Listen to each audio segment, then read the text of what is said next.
உலகெங்கும் உள்ள அனைத்து தமிழ் நெஞ்சங்களுக்கும் என்னுடைய மனம் கனிந்த தீபாவளி நல்வாழ்த்துக்கள்.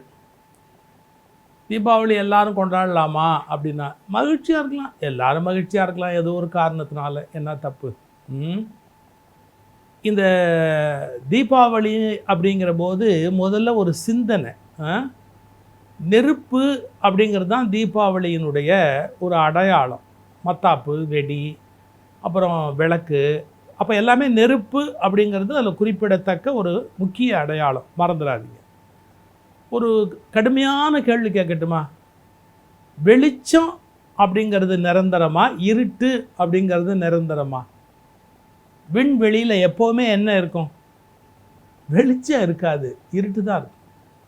அங்கங்கே தன்னைத்தானே எரித்து கொள்ளுகிற, தன்னிலிருந்து தானே ஒளியை உண்டு பண்ணுகிற, அல்லது ரிஃப்ளெக்ஷன் ஒளி, அதுலேருந்து பட்டு தெரிக்கிற ஒளி, அது காரணமாக ஒளியை எழுப்புகிற கோள்கள், அவை தான் இருக்க முடியும் இல்லையா? தன்னைத்தானே அப்படியே எரிச்சிக்கிட்டு சூரியன் மாதிரி எப்போ பார்த்தாலும் வெளிச்சம் கொடுக்கறது அப்படிங்கிறது கொஞ்சமாக இருக்கும்.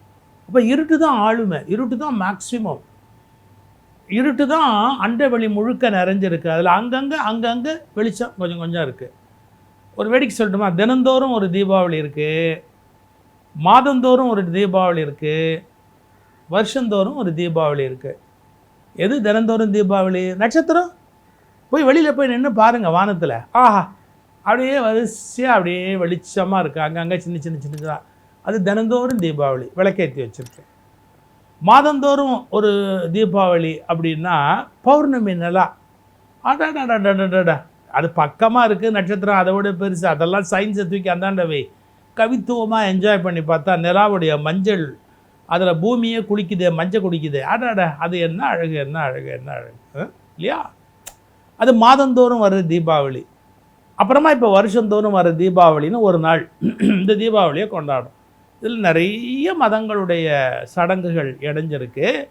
புத்த மதம், சௌராஷ்டிரர்கள், உலகத்தில் பல்வேறு மதங்களுடைய இணைப்பு, சமணம் எல்லாமே இணைஞ்சிருக்கக்கூடிய ஒரு நாள் வந்து இந்த தீபாவளி. இப்போ நான் ஒரு சின்ன செய்தி சொல்ல போகிறேன். நெருப்பு என்பது சூடு. அதை வெப்பத்தை எதுக்கு உடன்பாடாக சொல்லுவோம் தெரியுமோ? கோபத்துக்கு அடையாளமாக சொல்லுவோம். ஒருத்தர் கோபமாக இருந்தால் என்ன சொல்லுவோம்? நெருப்பு மாதிரி இருக்காரு அப்படிம்போம். ஆனால் நெருப்பு மாதிரி அப்படின்னா ஒரு சூட்டுக்கும் வெறுப்புக்கும் அடையாளமாக இருக்கிறத, நெருப்பையே நெருப்பு சிரிச்சா எப்படி? நெருப்பின் சிரிப்பு, நெருப்பின் சிரிப்பு எது? மத்தாப்பு. மத்தாப்புங்கிறது என்ன? நெருப்பின் சிரிப்பு தானே. அது அழகின் விரிப்பு, நெருப்பின் சிரிப்பு, அதான மத்தாப்பு. அது எவ்வளோ அழகாக இருக்குது. தற்காலிகமானதுனால அதில் எவ்வளோ பெரிய அழகு இருக்குது இல்லையா? சில விஷயங்கள் தற்காலிகமானவை தான், வாழ்க்கை கூட தற்காலிகமானது தான், ஆனால் அதில் ஒரு அழகு இருக்குது. இப்படியெல்லாம் தீபாவளி அன்னைக்கு மத்தாப்போட நினைக்கணும். உலகம் முழுக்க இருக்கிற தலைவர்களே வந்து மகிழ்ச்சியாக இருக்கும். உலகத்தில் நிறைய பசி, பட்டினி, வறுமை இதெல்லாம் இருக்குது. எல்லாத்தையும் அழிக்கலாம். எல்லா தலைவர்களும் ஒன்று சேர்ந்து மகிழ்ச்சியாக பேசுனா அழிக்கலாம். எனக்கு வித்தியாசமாக ஒன்று தோணுச்சு. புட்டின் புஸ்வானம் வைக்கணும், ஜெலன்ஸ்கி சங்கு சக்கரம் விடணும், கமலா ஹாரிஸ் வந்து கம்பி மத்தாப்பு கொளுத்தணும். கமலா ஹாரிஸு இந்த தமிழனுக்கு மோனையில் ஒரு கமலானா கம்பி மத்தாப்பு அப்படின்னு வரணும். ட்ரம்ப்பு வந்து அட்டாம் பாம்பு வெடிக்கணும். எது? சின்ன சின்னதாக இந்த தெருவிலலாம் வெடித்து மகிழ்கிறார்களே அந்த மாதிரி உலக தலைவர்கள்லாம் ஒன்று கூடி ஒரு தீபாவளி கொண்டாடணும். சும்மா ஆயுதங்களை போட்டு, பீரங்கியை போட்டு, பீரங்கியோட ஓட்டை இருக்குல்ல, பீரங்கியினுடைய ஓட்டை, அதில் சிட்டுக்குருவி கூடு கட்டணும். பீரங்கியோட ஓட்டையில் என்ன இருக்கணும்? சிட்டுக்குருவி கூடு கட்டணும். அந்த மாதிரி உலகம் மாறணும். உலகம் அன்பு அமைதியுமாக இருக்கணும். இதுதான் எங்களுடைய பிரார்த்தனை. தீபாவளி வாழ்த்து. இந்த ஒளி பரவட்டும். அதான் நாங்கள் மாதம் ஒரு தீபாவளி ஒளி பரவட்டும் இருக்க. அதில் ஒரு கருத்து, சுஜாதா ஒரு கட்டுரை எழுதியிருக்கார். மனித மனங்களுடைய போக்கு மாறிட்டு தான் நினச்சா கூட நிரந்தரமாக சில குவாலிட்டிஸ் இருக்குது அப்படிங்கிறத சொல்கிறார். அதாவது அவர் முதல்ல படிச்சுட்டு வேலைக்கு போகிறாராம். படிச்சுட்டு வேலைக்கு போகும்போது ஒரு இடத்துலேருந்து ஒரு இடம் ஆட்டோவில் போய் இறங்கி அப்புறம் இன்னொரு இடமும் மாறி போனோம். அதுக்கு ஒரு 5 ரூபா பணம் வேணும். ரூபா பணம் கையில் இல்லை. அங்கே ஒரு கடைக்காரர் தெரியும், அவர்கிட்ட வாங்கி கொடுத்துடலாம். ஆட்டோவில் ஏறிட்டார். ஏறிட்டு அங்கே போய் இறங்கிட்டு, அண்ணா ஒரு 5 நிமிஷம் வெயிட் பண்ணுங்கள், கடைக்காரர்கிட்ட வாங்கி காசு கொடுக்குறேன். அந்த ஆட்டோக்காரர் கோச்சிக்காமல், சரி தம்பி போங்க, போய் வாங்கிட்டு வாங்க. அந்த இடத்த சுஜாதா எழுதுகிறார். மனுஷன் ஒரு நம்புறாயா இன்னொரு மனுஷனை. அன்னைக்கு என் மனசில் பதிஞ்சுது. மனசில் இந்த பிஸியான தெருவில் பணத்துக்கு எல்லாரும் பறக்கிற உலகத்தில் எவ்வளவு நம்பிக்கையாக எனக்காக அந்த மனுஷன் தயாராக இருந்தா. அவனை மறக்க முடியல.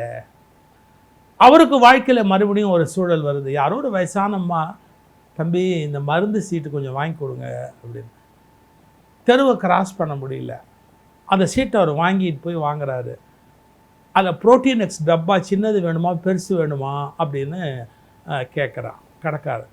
தெரியலேங்கிறார். என்ன தெரியலேங்கிறீங்க அப்படின்னு. எனக்கு இல்லைப்பா, வேற ஒரு அம்மா கேட்டாங்க, அதனால தான் நான் வந்து வாங்க வந்தேன், அதனால் எனக்கு தெரியல. பரவாயில்ல, பெருசாக கொடுத்துறேன், கொஞ்ச நாள் பயன்படும் அப்படிங்கிறாரு. அந்த கடைக்காரர், அப்போ உங்களுக்கு வாங்கலையா அப்படின்ட்டு பில்லு 700 சில ரூபா வரதில் 200 ரூபா கழிச்சிட்டு அவருடைய லாபம் அதை கழிச்சிட்டு வெறும் 500 ரூபா வாங்கிக்கிறார். பாருங்கள், 5 ரூபாய்க்கு ஒரு காலத்தில் மனிதாபிமானம், 500 ரூபாய்க்கு இன்னொரு காலத்தில் மனிதாபிமானம். அந்த மனிதாபிமானத்தோடு வாழுகிறவர்கள் வாழ்ந்தால் தான் இந்த பூமி ஒளிவுடையதாக இருக்கும், இந்த பூமி அழகாக இருக்கும், இந்த பூமி சொர்க்கமாக இருக்கும். எங்கள் ஒளிபரவட்டும் இதழில் சுஜாதாவுடைய இந்த சின்ன கட்டுரையை எடுத்து போட்டுக்கிறோம். ஒளிபரவட்டும் இதழ் எப்படி வாசிக்கணும்னு உங்களுக்கு தெரியும். நீங்கள் இதுக்கு கீழே டிஸ்கிரிப்ஷன் பாக்ஸுக்கு போகணும், அந்த இணைப்பை சொடுக்கணும். அது உங்களுக்கு புத்தகமாக கையில் கிடைக்கும், படிக்கணும். ஒவ்வொரு பக்கத்துலேயும் நிறைய செய்தி இருக்குது. நீங்கள் படித்தா போகாது, நிறைய பேருக்கு அதை அனுப்பணும். தீபாவளி வாழ்த்தாமல் அது இருக்கும். அந்த ஒளிபரவட்டம் அட்டைப்படமே நீங்கள் பார்த்தீங்கன்னா உலக தலைவர்கள்லாம் வந்து தீபாவளி கொண்டாடுற மாதிரி ஒரு இமேஜினேஷன் அப்படி பண்ணியிருக்கோம். தயவுசெய்து எல்லாரும் அந்த ஒளிபரவட்டம் இதழை ஒருத்தருக்கு அனுப்பி தீபாவளி கொண்டாடுங்க. நல்ல கருத்துக்கள் 100 கணக்கில் இருக்குது ஒளிபரவட்டம் இதழில். படித்து சந்தோஷப்படுங்க. மீண்டும் என்னுடைய மனங்கனிந்த தீபாவளி நல்வாழ்த்துக்கள்.